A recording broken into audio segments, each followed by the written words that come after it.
not sure if you've ever had anybody interrupt your day. Have you ever had a bad day? You just wake up and you're kind of cranky. All right, I have those too. I've got bad nun days. Okay, so a couple of months ago, I was having one of those days, and as a nun, you just feel kind of bad because you feel like you should be singing in the mountains with a guitar or something all the time, but you're not, right? I'm totally like normal, just like you, kind of. Okay, so, but I was having one of those days, and we were running late, and I was at a store like Sam's Club or Costco, one of those big, warehouse stores where you could buy toilet paper like 400 rolls at a time. Okay, so I'm at this store, and I'm waiting to kind of check out, and I really believe that these stores do psychological experiments on people, okay? Because if you notice, they only hire 2 checkers at a time, okay? So you've got people lined up, and their carts are overflowing, and they got stuff hanging out on the floor, and there's 2 checkers, and of course the checkers have to leave to go find something, and you're like, you've got to be kidding me. So I am waiting to get in line, but I can't even get in that monstrosity of a line yet because I don't have the Sam's card because somebody else has to borrow it from us. And my day is going from bad to worse. It's first world problems, I know, okay? So I'm standing there, and I'm just getting irritated. I'm of German descent. I like things at right angles and on time. But we're an hour behind schedule, and I'm getting really irritated. And so my mood is going all the way down. So I'm standing over my cart, and I'm kind of like this with my just my elbow on the cart. And I don't even know what. I probably was not giving a very loving, charitable witness that morning. And I'm just getting irritated. And all of a sudden, I hear this voice. And this voice says, "Who are you supposed to be?" And I kind of my own self-centeredness and I kind of look up, and about from me to here is like this little girl, and she's got pink cowboy boots on, and she's got a tutu, and she's got a tank top on, and she's got a magic wand in her mouth, and she's like, "Who are you supposed to be?" And I realize she probably thinks I'm a Disney princess, but she can't figure out which one, right? And so I look at her, and I just I said, "Oh, I'm a nun." And she's like, And I said, "Okay, I'm a missionary, so I go all over the world and tell people about God." And she's like, like that. And her mother is so embarrassed. Her mom's just dying. Her face is red, and she kind of rescues the situation. She bends over to her. She said, "Honey, she goes all over the world, and she tells God about God, and she serves God every day, all day, and she never stops." And the girl's like, and she takes her magic wand, and she goes about her day. And the girl totally interrupted my day because now I can't be in a bad mood because she just reminded me who I was supposed to be, right? You heard somebody remind you who you're supposed to be. It's funny how often we get so stuck in different voices. And I found this quote by a British poet named Matthew Arnold, and he says, "If there ever comes a time when the women of the world come together purely and simply for the benefit of all mankind, it will be a force such as the world has never known." Amen, right? Yes. And I love that because if you want to get anything done, just get a bunch of women together and we'll do it, okay? You want people fed, you want things done, you get a bunch of women together, we'll assign a captain, we'll clean up afterward, and we'll make it look really nice, okay? Because that's what we do. Yes, that's what we do. We're very capable of that. But I think we would all have to admit that we don't always come together purely and simply for the benefit of mankind, right? Many things get in the way. So what are some things we as women, as daughters of the King, what gets in the way of our life? And these are just some examples of how we forget who we are. That every single woman ever created, ever conceived, is made in the image and likeness of God. So when I'm looking at you, I'm looking at your beautiful faces, and I can see all of you from up here. I'm not seeing a girl who weighs a certain amount or a girl who fits in this size of clothing. I'm looking at a reflection of God himself, right? And I think we forget because sometimes we compare ourselves to other people. We find our worth in what other people think of us, and we just forget. And it's very easy to forget. It's not I forget all the time. Sometimes we are isolated. We have secrets. Sometimes we feel like all we are is a compilation of other people's opinions of us. Have you ever had a day where you're having a good day and all of a sudden you find out somebody said something about you and you're like, ruins your day? Or we have this kind of illusion of femininity, what femininity really is or what it isn't. And we become very lost and we forget who we are. And I love last night that Cooper was talking about the evil one because indeed he does have a plan for us as well. Because the evil one knows a woman like our Blessed Mother, this woman here, this is a fierce woman. This woman changed the world. Not because she looked a certain way or because she had a certain degree from a certain university or her parents were very powerful and influential. She changed the world because she said yes to God, right? And it's interesting, when you think of our mother and you think of her life, her yes, what does the angel say to her when he appears to her? He says, "Hail, highly favored one, you who are full of grace." Hail, highly favored one, you who are a size 0 and have 2% body fat. You go, girl, all right? Thank God, because we'd all be in a problem if that was the case. Hail, highly favored one, you who are full of grace. And a very simple definition of grace, my dear sisters, is the very life of God. That woman is fully alive. Do you want to be fully alive? I don't know about you. I wake up in the morning, I'm like, Lord, I want to be fully alive because I see all the places in my life where I'm not, where I've forgotten who I am, where I have a forgotten identity, and I want to live fully alive. And it's amazing that today, Our Lady is still appearing on earth. Our Blessed Mother still appears on earth. And with the advent of technology, you can actually watch apparitions take place. You can see the part of it, where the visionary is oftentimes kneeling and they're looking up into the sky, they're looking at the ceiling, and they're seeing something. And many times you can only hear, it's like listening to a phone conversation, you can only hear half the conversation. And the visionary is transfixed, like their face, like St. Stephen, is like that of an angel. And sometimes they laugh, sometimes they cry, sometimes they're very serious, sometimes they're very playful. And everybody's gathered around, they're just watching them. And then the vision ends, the apparition ends, and the person kind of like comes to, and they're so surprised to see all these people looking at them. And usually the question is, what's the message this month? What did Our Lady say? But you know what? When the apparitions first begin, a lot of times what people ask is, what does she look like? What does our Blessed Mother look like? And many times the visionaries are just reduced to tears, and they say, she's so beautiful. She's so beautiful. Like there's nothing on earth that can even come close to comparing how beautiful she is. Not because she's been photoshopped, or not because she sent pictures of herself to people, right? Not because the passing fads find her beautiful, but because she's full of grace. And I think all of us yearn for that kind of freedom, to be totally free. Imagine living your life where you could be totally free in who you are and being profoundly beautiful, and that's the truth. I always find celebrities very interesting. Kylie Jenner, I find this very interesting. I always find it interesting when celebrities talk about themselves. And celebrities are highly managed. I hope you know that. They have style consultants, they have image consultants, and then when they walk out of the house, they look a certain way, they say certain things, they're paid to go to certain clubs, and their life is very imaged. And so I find it very interesting when celebrities often, the crack comes off, like the face mask comes off, and they speak about their life. And I'm not making fun of Kylie or anybody else, because she's 17 years old and she's a girl like us, and she's just somebody who wants to be loved. And so I found this magazine article, very interesting. When she's talking about herself, she's talking about her life. And she says, you need to make mistakes to grow and to learn, but I'm just a little different because the whole world is watching me. So I closed my door a little, and this is what I found most fascinating. She said, on Instagram, I'm like a different person almost. I just show people what I want them to see. And she's got 30 million followers on Instagram, and her life is highly scripted. But if you look at her family and her life, her family is imploded on a global stage. Could you imagine what that would be like, having your whole family just implode, like her dad and her mom and her sisters, and she's 17 years old and she's just trying to keep it together.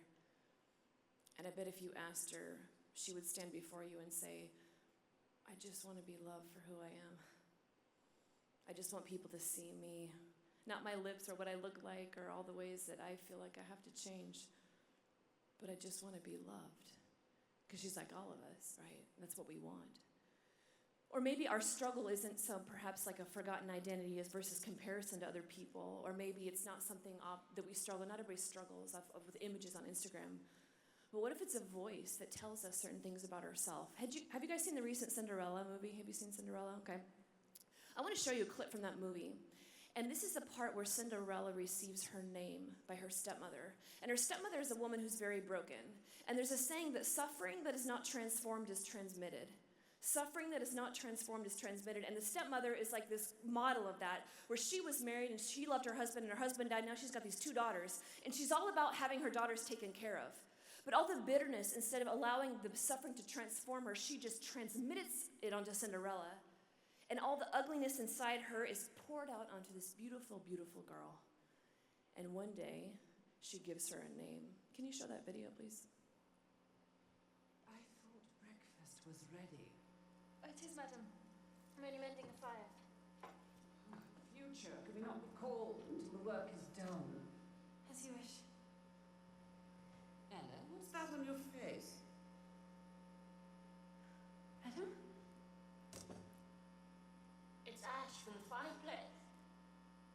clean yourself up. You'll get cinders in our tea. I've got a new name for her. Cinderella. That looks so dirty. Oh, dirty Ella. Cinderella. That's what we'll call you. Oh, girls, you're too clever. Who's this for? Is there someone we've forgotten? It's my face. Oh, it seems too much to expect you to prepare breakfast, serve it, and still sit with us. Wouldn't you prefer to eat when all the work is done, Ella? Or should I say Cinderella?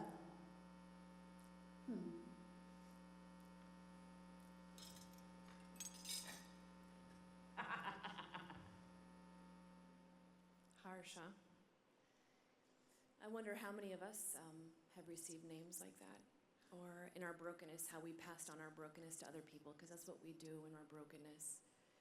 There's a saying, sticks and stones may break my bones, but words will never hurt me. I still remember words that were spoken to me when I was 10 years old. Words are very powerful. That's why the word becomes flesh. But what if all that were being presented, what if these ideas, what if there was something far more real than anything we could possibly imagine? Henry Nouwen is one of my favorite authors, and he says this. He says, being the beloved expresses the core truth of our existence. To be beloved is to be delighted and is to be chosen. Just by the very fact that you're alive today, that you've been conceived, shows that God in his mind has chosen you. And I wonder how often we just feel like, sister, come on, man, don't even go there. Do you have any idea what's happened in my life? How when I go home, my parents fight, or when people say, how come you can't be more like your older sister? What's wrong with you? Or that picture you sent to that guy, and you Snapchatted it, right? And he said that he wouldn't share it with anybody, but he screenshotted it. Now all of his friends saw it. And now everybody knows. And you try to play it off like it's not a big deal, but you're humiliated. And after a while, we just think, man, is there anything left? And I know for a long time I thought that myself. I'll share more of my story tonight, but part of my story is when I kept a lot of secrets when I was a little girl. And there's a saying that I often quote from the 12-step program that we're only as sick as our secrets. We're only as sick as our secrets.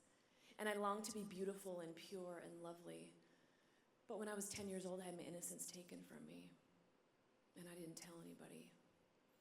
And the only way I could find a way out of that pain was by drinking. I started drinking at a very young age. And then when I was 13, somebody else came and took my innocence totally away from me, and I was destroyed. My life shattered. And I thought that, if I was pretty enough and skinny enough and funny enough and good enough at volleyball and good enough at school, maybe you wouldn't see this, because I hated myself. I blamed myself for what had happened. I thought it was dirty and disgusting and ugly. And I treated myself and let others treat me, and I treated people accordingly. And people would come and say, oh, Jesus loves you. I'm like, man, don't. I'm not interested in that kind of quote-unquote love, because I was so broken. And it's amazing how Christ comes to redeem, my dear sisters, everything that we fear is lost. Because through many, many years of recovery and healing and grace and spiritual direction and confession and all the ways of healing, I can hear him now speaking to me the truth. That somebody so broken and so little, he would call to be his bride. Because his love never fails, it's limitless. And a lot of times, I think we're terrified of our secrets. We're terrified of our addictions. I was an alcoholic by the time I was 21. And I thought, how could anybody love a girl like me? And the truth is that God sees us in our beauty. He doesn't define us based on what other people think of us. At the end of our life, there won't be like a poll, like a survey. Well, 50% of Instagram followers think you should go to heaven. The other 50%, no, someplace warmer. You know what I'm saying? Like, thank God, right? Thank God that we will see him as he is, and we will give an accounting for our life. But we will see as we've been seen. If you know somebody who authentically loves you, there are people in my life that authentically love me, and they speak the truth to me. And I see it in their eyes, their love. And it's a love, I don't know if you know people that are just so honest, like, why bother lying? You're like your mom. Your mom's got mom radar. I just want to tell you that, like your mom knows stuff. That's something as we as women, we have intuition. And many times my mom would just know stuff. And part of our gift as women is that we're kind and we're nurturing and we're beautiful. Our beauty is meant to heal. It's not meant to destroy. It's not meant to be compartmentalized or photoshopped. Our beauty is actually given to heal. One of the most beautiful images you will ever see is a woman carrying her baby on her breast, and that child finds rest there. Think of every Christmas card. You see our Blessed Mother holding him in the safety of her arm. Our body is rounded, it's warm, it's soft. We usually smell a lot better than the guys do, too. You know what I'm saying? That's a good thing, right? Our ability to see the human person. In a group of people, it's usually the woman who will notice when somebody's not well. So you have dinner with your friends and you go home and your mom's like, how was the dinner? And you're like, Hannah's not feeling well. And your mom's like, how do you know? I just know that was her favorite meal. She didn't even touch it. I just know. Like, I know something's not right with her. I just know that. Our intellect is given to rebuild humanity, to rebuild civilization, to use our beauty to transform the world. And a woman who knows she's loved and a woman who knows she's beautiful in body and soul, she's a force to be reckoned with. One of my favorite saints is a woman you may have heard of, Mother Teresa, okay? And you talk about somebody who's beautiful. And this is what she says to her novices. Now, novices are women that are beginning religious life. They're kind of like freshmen and sophomores, okay? So she's, as the foundress of this community, as a bona fide saint, she's talking to her novices. And listen to what she says to them. She says, I worry that some of you have still not really met Jesus one-to-one, you and Jesus alone. And she says, we may spend time in the chapel, but have you seen with the eyes of your soul how he looks at you with love?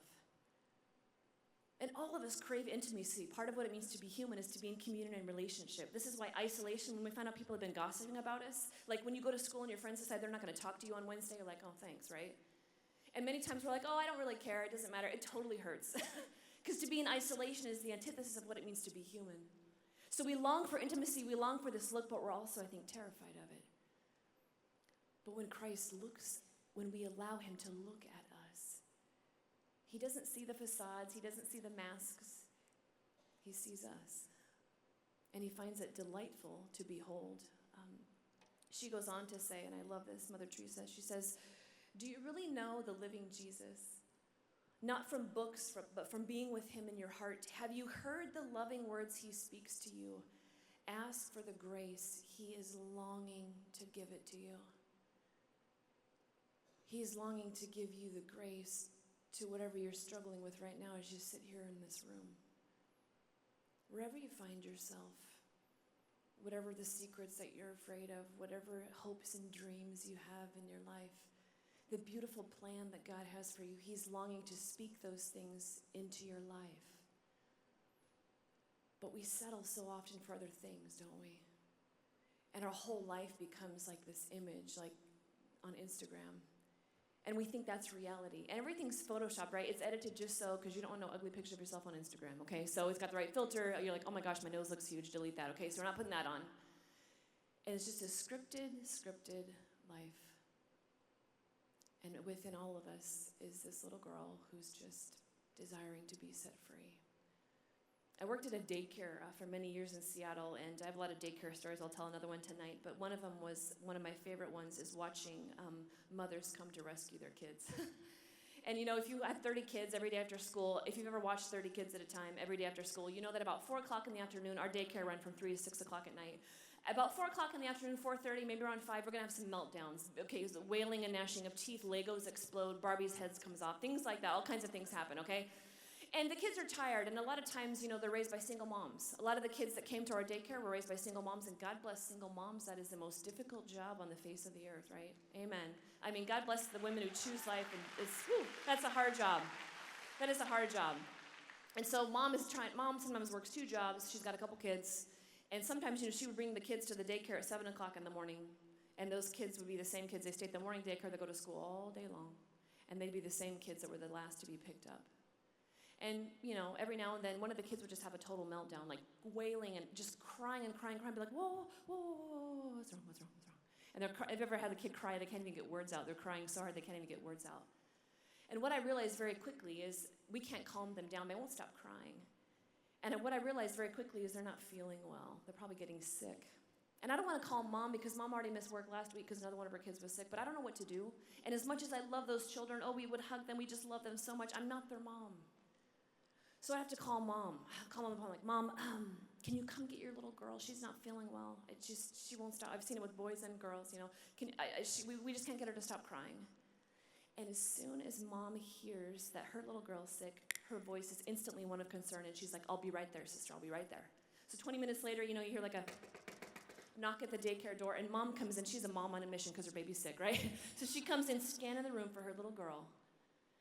And sometimes that little girl will see her before she sees her. And that little girl will just take off running across the floor. And she's crying, and mom sees her, and mom just bends down, and she just scoops her up, and she puts her right on her heart.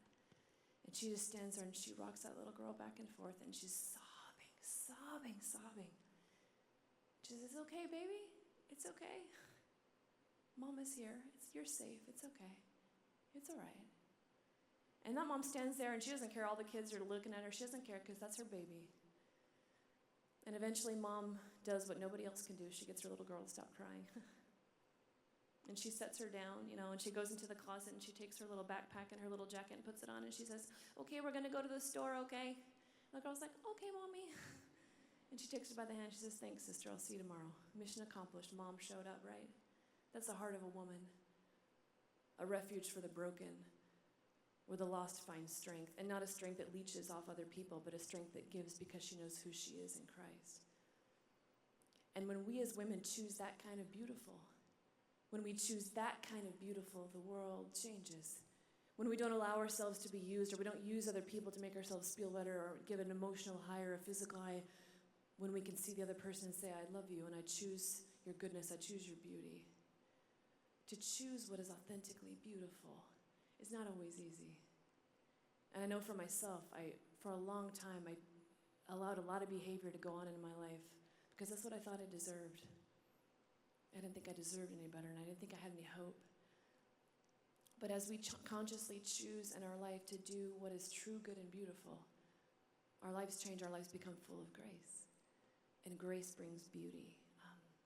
I want to show you a commercial. The Dove Beauty Corporation is just really good at what they do, and this is one of their latest ones. And you're going to see women from all cultures of all over the world, and the women are going to have a choice to make. And I would just like to invite you, as you watch this, to think of which door you would choose, honestly. Which is the door you would choose to walk through? Can you show that video for us, please?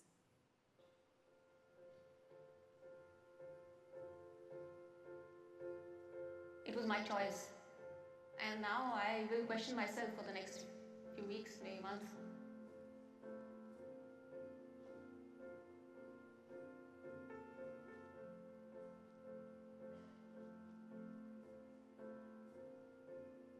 We had an option of 2 pathways to walk, and they led to 2 doorways. It was a bit confronting, actually, to be honest, to see these big signs and feeling like you had to choose and be self-conscious of how you perceive yourself and perhaps if it lines up with how the rest of the world perceives you. I went through the average door. Really? Yeah. Oh my gosh. Yeah. I didn't even hesitate. 漂亮对我的概念来说，就是像明星那种遥不可及的那种。我走的是一般。Mas eu acho que é mais porque eu me arrependi da escolha porque era diferente do que eu vivo, é diferente do que eu sou. Am I choosing because of what's constantly bombarded at me, what I'm being told that I should accept, or am I choosing because that's what I really believe? I walked into that door which said average and I didn't feel really good after that. Because obviously I had rated myself average and nobody else.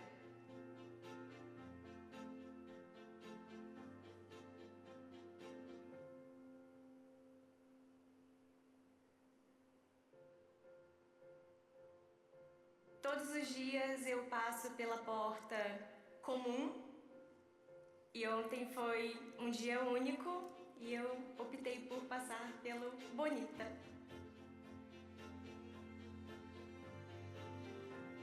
I wanted to go through the average door, but my mum just pulled me over to the beautiful door.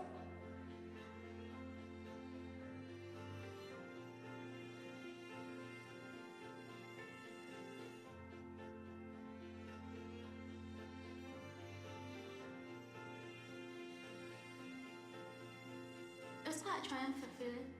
It was like telling the world, I think I'm beautiful.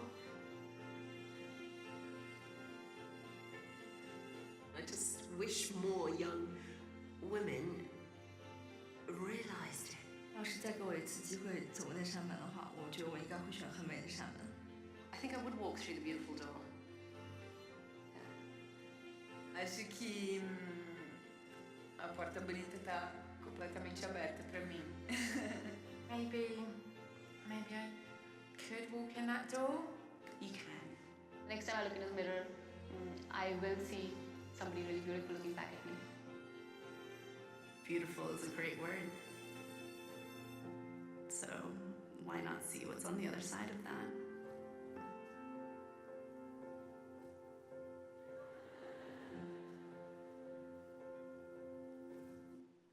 I love that. She says, beautiful is a great word, so why not see what's on the other side of that? I've talked to many women who've seen this video, and how many women said that they would easily push their daughter through the beautiful door, but they themselves would go through the average door. I think part of what the video is it is beautiful. I think the part that breaks my heart the most is the woman in the jeans jacket. Did you see her? And she kind of walks up there and she looks at both doors and she's like, I can't even. And she turns around and she walks away.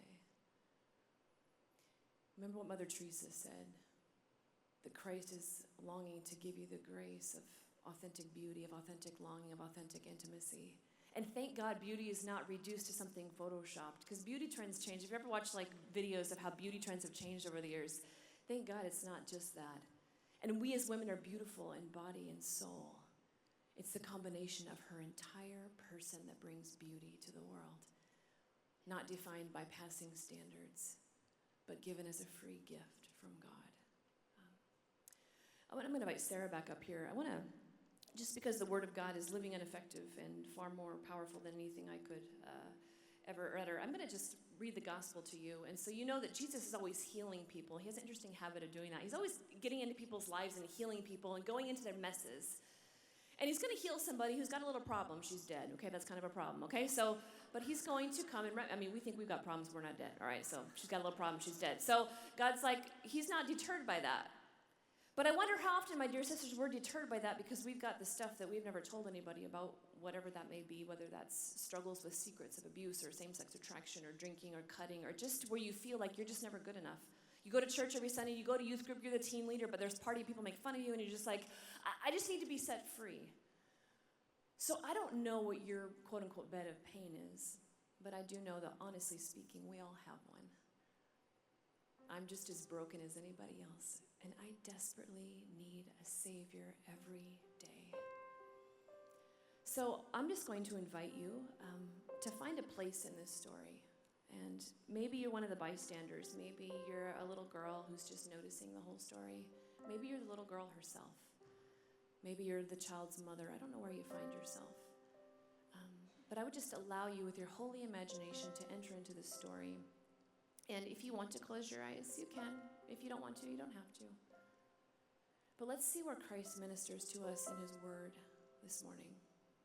So I'm going to tell you the story of Jesus, not a parable, but a story, a true story of him raising a little girl from the dead. And maybe that little girl is you. From Mark, from the Gospel of Mark. When Jesus had crossed again in the boat to the other side, a large crowd gathered around him, and he stayed close to the sea. One of the synagogue officials, a man named Jairus, came forward. Seeing Jesus, he fell at his feet and he pleaded earnestly with him, saying, "My daughter is at the point of death. Please, please, come lay your hands on her, that she may get well and live." So Jesus went off with him, and the crowd pressed upon him. While Jesus was still speaking to the crowd, people from the synagogue official's house arrived and they said, "Your daughter has died. Why trouble the teacher any longer?" Disregarding the message that was reported, Jesus said to the synagogue official, "Do not be afraid, just have faith." And Jesus did not allow anyone to accompany him inside the house, except Peter, James, and John, the brother of James. When they arrived at the house of the synagogue official, Jesus caught sight of a commotion, people weeping and wailing loudly. So he went in and he said to them, "Why this commotion and weeping? The child is not dead, but asleep." and they ridiculed him. So he put them all out of the house. And he took along the child's father and her mother and those who were with him, and they entered the room where the child was. And Jesus took the child by the hand, and he said to her, Talitha cum, which means, little girl, I say to you, arise. And the girl, a child of 12, rose immediately, and she walked around. And at that, they were utterly astounded. And Jesus gave strict orders that no one should know about this, and that she should be given something to eat.